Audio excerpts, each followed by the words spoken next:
This is the story of how my village survived Ebola. Bats brought the tiny Ebola germs. Too small to see. So small, yet so dangerous. Without realizing, grandfather rubbed a little blood in his eye. Ebola germs came into his body.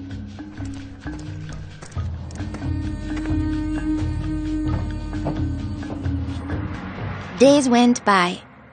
Then grandfather got a terrible fever and weakness. We thought it was malaria, but he was soon much worse. He had vomiting and diarrhea. His fever got even higher. I ran to get the nurse. But grandfather had already died. I was heartbroken. The nurse thought it might be Ebola, a disease caught from bush meat, but which spreads from person to person. Others in our region had already died of this new disease. Unless we understood the disease and followed their rules, it could spread further and kill many more people. She explained that Ebola was in the body fluids of someone who was sick or had died of Ebola.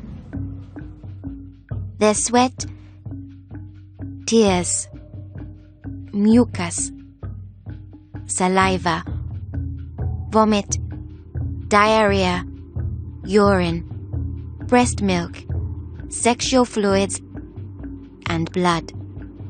When we touch a sick person's body fluids, the Ebola germs can get into small breaks in our skin or into our eyes, nose, or mouth. The Ebola germs spread into our body and make us sick. When somebody dies of Ebola, that body is much more contagious. No one should ever touch the dead body. The nurse advised us to wash our hands with soap and water right away. She contacted the trained burial team to help us bury grandfather's body safely. The burial team came. They comforted us and explained what they had to do to protect us. The team wore protective clothing that kept them safe from the dangerous germs.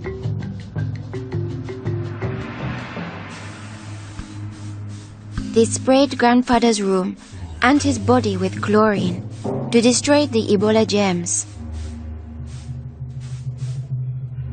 They put his body safely away in a bag.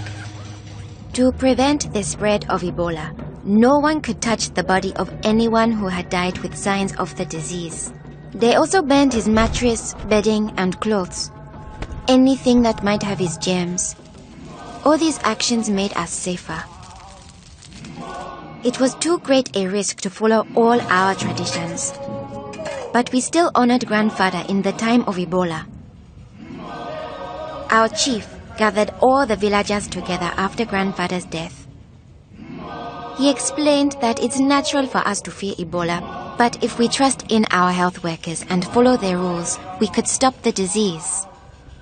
The nurse explains to us, when a person has symptoms such as fever, don't touch them. Get them to the treatment center right away. They will have the best chance of surviving and they won't spread Ebola. She advised us to wash our hands with soap and water many times a day. The whole village agreed to follow these rules. Since we all had close contact with grandfather, we were at risk of getting Ebola. We had to stay home. A health worker visited us every day to see whether we had fever or signs of sickness. We would show signs within 21 days if we had Ebola.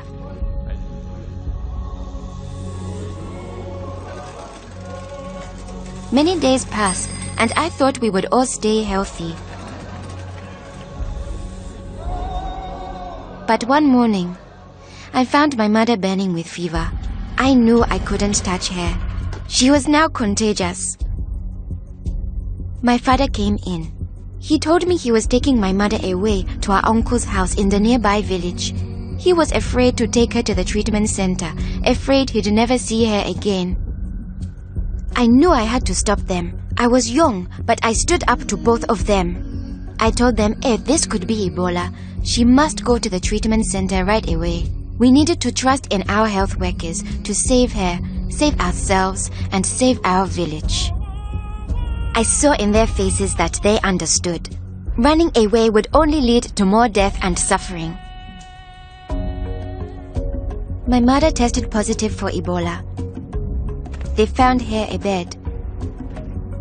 At first, the health workers looked scary, but I knew they wore the suits to protect themselves, and inside they were normal people like the nurse.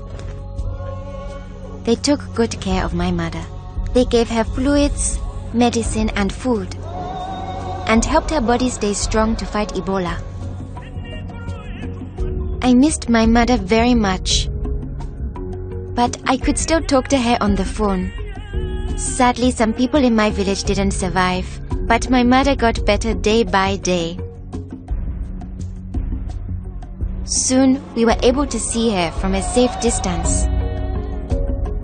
One day, the nurse announced that my mother would live. Now we were safe to hug and kiss her. It was a day to celebrate. Our village followed their rules. We trusted our health workers, brought us sick for care right away, called for the safe burial team when one of our people died, and we always wash our hands with soap and water.